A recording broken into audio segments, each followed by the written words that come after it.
Assalamualaikum warahmatullahi wabarakatuh. Saya atas nama Malik Fajar dari Fakultas Matematika dan Ilmu Pengetahuan Alam, Prodi Geofisika. Kali ini saya akan menjelaskan tentang topik atau tugas yang diberikan oleh dosen kami, yakni tentang ragam bahasa.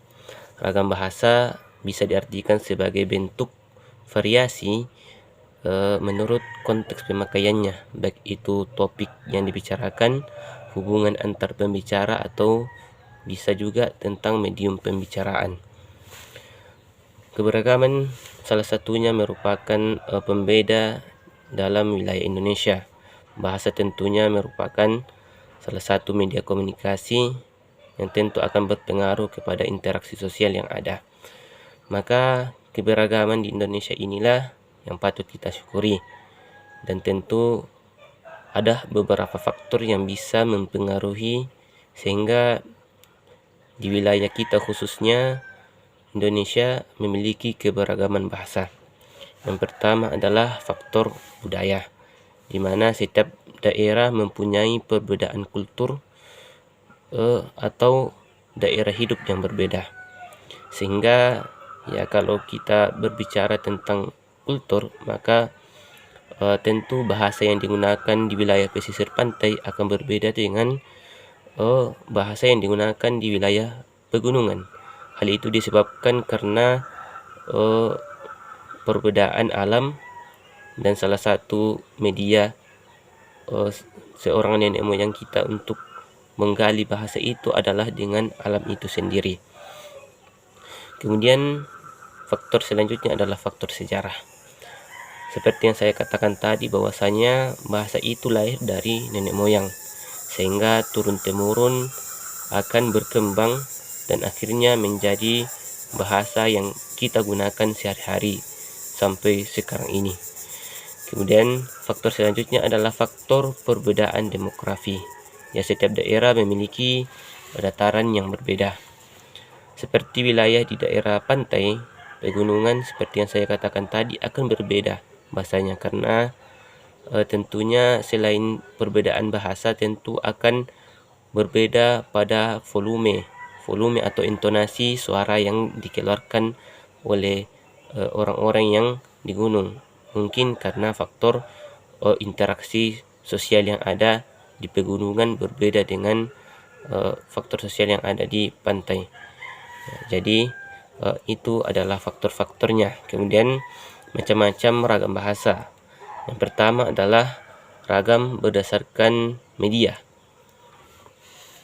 Ragam berdasarkan media ini terbagi atas beberapa. Yang pertama adalah ragam bahasa menurut lisan, yaitu ragam bahasa yang diungkapkan melalui media lisan terkait oleh ruang dan waktu, sehingga situasi pengungkapannya dapat membantu pemahaman dan didukung oleh situasi pemakaian. Dalam artian ragam bahasa ini merupakan ragam bahasa yang menggunakan media lisan kita. Tentu secara langsung kita ucapkan, kemudian bisa didengarkan oleh orang lain. Ya. Kemudian contohnya seperti pidato, kemudian perkuliahan atau tatap muka, dan lain sebagainya. Semua itu adalah ragam bahasa melalui media lisan. Kemudian selanjutnya adalah ragam bahasa tulis. Ragam bahasa tulis merupakan bahasa yang dihasilkan dengan memanfaatkan tulisan dengan huruf sebagai unsur dasarnya. Ya, tentu ini merupakan salah satu kebiasaan yang tidak bisa kita tinggalkan. Tentu dalam menyampaikan informasi, maka kita akan menggunakan media tulisan seperti ya surat, kemudian catatan, atau karya tulis ilmiah.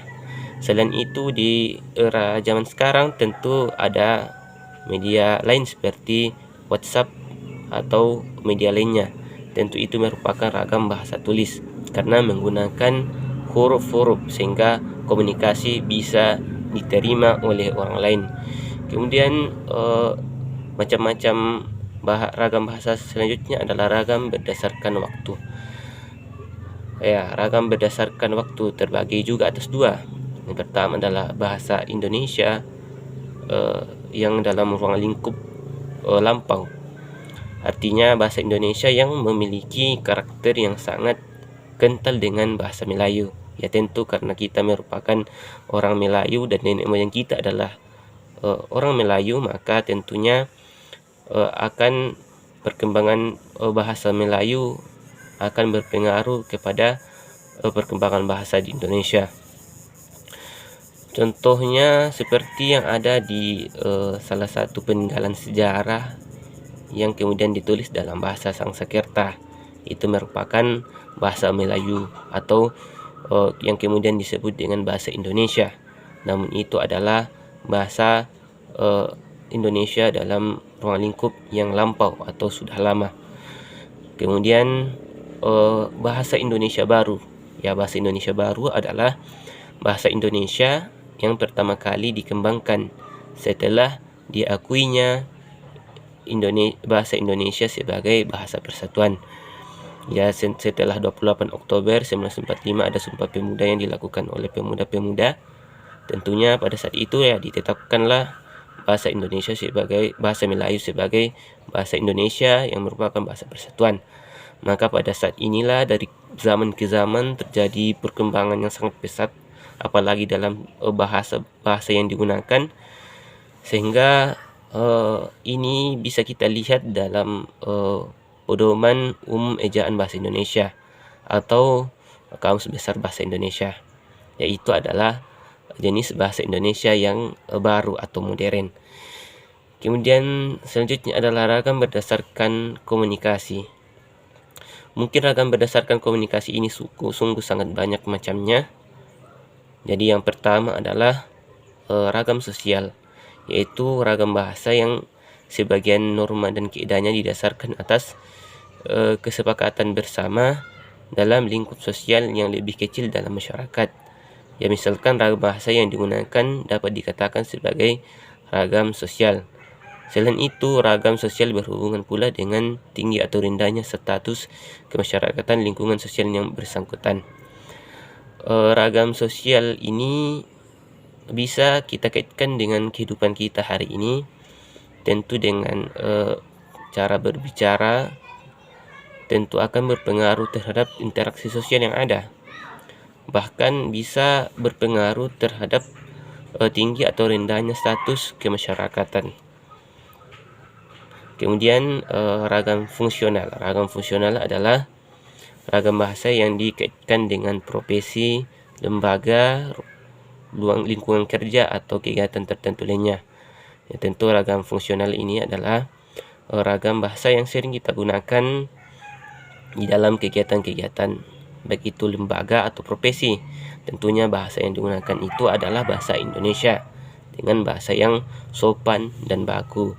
Berbeda dengan ragam sosial yang sering menggunakan bahasa yang lebih tidak baku dan lebih umum untuk masyarakat. Sedangkan fungsional ini lebih baku dan lebih terkhusus dalam memilih bahasa-bahasa atau ejaan bahasa Indonesia yang baik. Kemudian ragam bahasa jurnalistik. Ya, bahasa jurnalistik adalah ragam bahasa yang dipergunakan oleh dunia persurat kabaran atau dunia pers atau media massa cetak. Ya, sering kita baca surat kabar atau lain sebagainya, itu merupakan salah satu contoh dari ragam jurnalistik. Ya, kalau kita melihat bahasa-bahasa yang digunakan tentu sesuai dengan ejaan bahasa baku. Kemudian ragam sastra. Ya, bahasa dalam ragam sastra ini sering digunakan dalam bahasa kesenian. Di samping sebagai alat komunikasi untuk memperbesar efek penuturan, dikerahkan segala kemampuan yang ada pada bahasa. Dalam artian ya bunyi, kemudian irama, tekanan, suara, itu semua akan berpengaruh terhadap komunikasi yang atau apa yang ingin kita sampaikan. Contoh dalam sastra ya seperti puisi, tentu memiliki irama, tentu memiliki intonasi dan merupakan mimik atau penyampaian daripada isi dari puisi itu sendiri. Sehingga dengan intonasi-intonasi atau cara-cara menyampaikan yang disampaikan oleh seorang seniman, maka para konsumsi atau para penonton ya bisa merasakan apa yang disampaikan oleh seorang seniman itu dari segi sastra. Kemudian ragam politik dan hukum. Salah satu ciri khas bahasa hukum adalah penggunaan kalimat yang panjang dengan pola kalimat yang luas. Dalam hal ini diakui bahwa bahasa hukum Indonesia tidak terlalu memperhatikan sifat dan ciri khas bahasa Indonesia dan strukturnya. Hal ini disebabkan hukum di Indonesia pada umumnya didasarkan pada hukum yang ditulis pada zaman penjajahan. Ya, kalau kita pahami ini tentang bahasa-bahasa politik yang sangat lebih penggunaannya panjang, kemudian kalimat yang digunakan luas. Hal ini merupakan salah satu bagian daripada penjabaran daripada perkembangan hukum yang ada pada zaman Belanda atau zaman penjajahan yang diwariskan dari zaman ke zaman, kemudian diambil dasar oleh para politik atau pemegang hukum di Indonesia. Kemudian adapun ciri khas ragam bahasa Indonesia, yang pertama adalah ciri cendekia, artinya bahasa ilmiah itu mampu digunakan secara tepat untuk mengungkapkan hasil berpikir logis, artinya apa yang disampaikan bisa diterima oleh pikiran atau bisa diterima secara logis.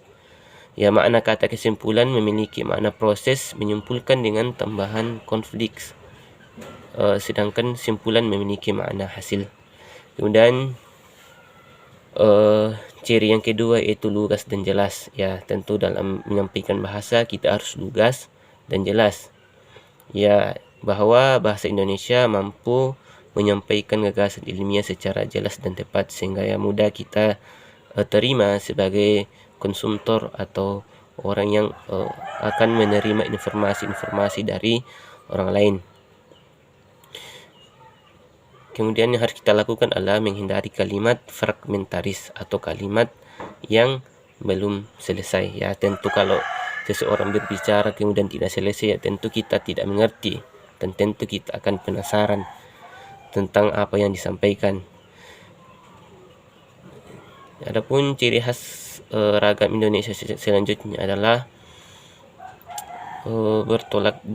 bertolak dari gagasan. Ya, bahwa ilmiah dengan orientasi gagasan akan menunjukkan pada gagasan atau hal yang diungkapkan akan diterima oleh seseorang ya dengan melalui implementasinya. Tentu dalam mengimplementasikan bahasa tentu harus ada gagasannya ya. Kemudian menggunakan kalimat yang fasih. Kemudian konsisten, artinya ya bahasa yang digunakan tidak berubah-ubah, artinya ia tidak melakukan perubahan dan tidak sesuai dengan kaidah kebahasaan. Kemudian ringkas dan padat.